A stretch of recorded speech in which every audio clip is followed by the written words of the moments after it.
മലപ്പുറം പെരിന്തൽമണ്ണ താലൂക്ക് ആശുപത്രിയിൽ 3 വയസ്സുകാരിയുമായി ചികിത്സ തേടിയപ്പോൾ മോശം അനുഭവം നേരിടേണ്ടി വന്നുവെന്ന് കുടുംബം. ഡോക്ടർമാരുടെയും നഴ്സിംഗ് ജീവനക്കാരുടെയും പെരുമാറ്റത്തിനെതിരെ കുട്ടിയുടെ അമ്മ ഷഫീന ഫേസ്ബുക്കിൽ കുറിപ്പിട്ടിരുന്നു. പിന്നാലെ കൃത്യമായ നടപടി ഉണ്ടാകുമെന്ന് ആരോഗ്യമന്ത്രി തന്നെ അതേ ഫേസ്ബുക്ക് പോസ്റ്റിൽ പ്രതികരിക്കുകയും ചെയ്തു. ഒരുപാട് വേദനയുണ്ടാക്കിയ അനുഭവമാണ് ഉണ്ടായത് എന്ന് ഷഫീന മാതൃഭൂമി ന്യൂസിനോട് പറഞ്ഞു. 3 വയസ്സുകാരിയുമായി ചികിത്സ തേടിയപ്പോൾ ഡോക്ടർമാരുടെയും നഴ്സിംഗ് സ്റ്റാഫിന്റെയും മോശമായ പ്രതികരണത്തെക്കുറിച്ചായിരുന്നു ആ ഫേസ്ബുക്ക് പോസ്റ്റ്. ഏലംകുളം സ്വദേശിയായ ഷഫീന തന്നെ മാതൃഭൂമി ന്യൂസിനോട് ഒരു ദുരനുഭവം വിവരിക്കുകയാണ്. എന്താണെന്ന് സംഭവിച്ചത്? കുട്ടിക്ക് കവിളിൽ മുറിയായിട്ടാണ് ഞങ്ങൾ ഹോസ്പിറ്റലിൽ പോയത്. അപ്പം അങ്ങനെ ചികിത്സയ്ക്ക് പോയി കാഷ്വാലിറ്റിയിലായിരുന്നു. അങ്ങനെ കാണിച്ച സമയത്ത് അവിടുന്ന് മോശമായിട്ടാണ് നേഴ്സാണെങ്കിലും ഡോക്ടറാണെങ്കിലും നല്ല രീതിയിലല്ല പെരുമാറിയത്. അങ്ങനെയാണ് ഞാൻ ആ പോസ്റ്റ് ഇടുന്നത്. എന്താണ് ഉണ്ടായത്? കുട്ടിക്ക് ചികിത്സ തേടി മുറിവ് പറ്റിയിട്ടാണല്ലോ പോയത്. മുറിവ് പറ്റിയിട്ടാണ് പോയത്. അപ്പം ചെറിയ ആഴുണ്ട്, ഒരു സ്റ്റിച്ച് വേണമെന്നാണ് പറഞ്ഞത്.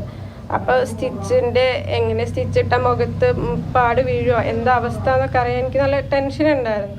അപ്പോൾ ഡോക്ടറോട് അത് ചോദിക്കുന്ന സമയത്ത് അവരത് കറക്റ്റ് പറഞ്ഞു തരുന്നുണ്ടായിരുന്നില്ല. അവർ നിങ്ങൾക്ക് വേണേ ചെയ്യാം അല്ലെ ചെയ്യേണ്ട, ഭയങ്കര ദേഷ്യം ഉള്ള പോലെ അങ്ങനെയാണ് പെരുമാറുന്നത്. കുട്ടിയായിട്ട് നിൽക്കുന്ന സമയത്താണേലും കുട്ടീനോട് ഒന്ന് പെരുമാറ്റത്തിൽ കുട്ടി ആകെ പേടിച്ച് നിൽക്കുകയായിരുന്നു. ചെറിയ കുട്ടിയല്ലേ.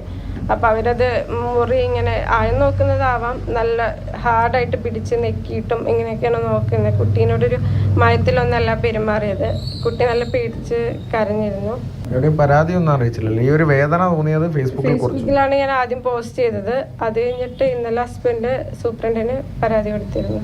പൈസ ഇല്ലാത്തവർ മാത്രമാണ് അധികം അങ്ങോട്ട് പോകുന്നതെന്ന് എനിക്ക് തോന്നിപ്പോവും. അങ്ങനെ കുറെ പേടി നല്ല രീതിയിലുള്ളതും ഒരുപാട് ഉണ്ടാവും, പക്ഷെ ഇങ്ങനെ കുറെ ദുരനുഭവം ഉള്ളതും ഒക്കെ ഞാൻ കേട്ടു. അപ്പൊ ഇതിനെന്തെങ്കിലും ഒരു മാറ്റം, എല്ലാ രോഗികളും ഒരാശ്വാസം തേടിയിട്ടാണല്ലോ പോകുന്നത് ഹോസ്പിറ്റലിലേക്ക്. അപ്പൊ അവർക്കത് ന്യായമായിട്ടൊരു പരിഗണന അവിടെ അപമാനിക്കാതെ ഒരു യാചിച്ച് നിൽക്കാതെ അവർക്കത് കിട്ടേണ്ട കാര്യമുണ്ട്. എന്തായാലും ആരോഗ്യമന്ത്രി വിഷയത്തിൽ ഒരു പ്രതികരണം നടത്തി എന്നുള്ളത് കുടുംബത്തിന് ആശ്വാസമാണ്.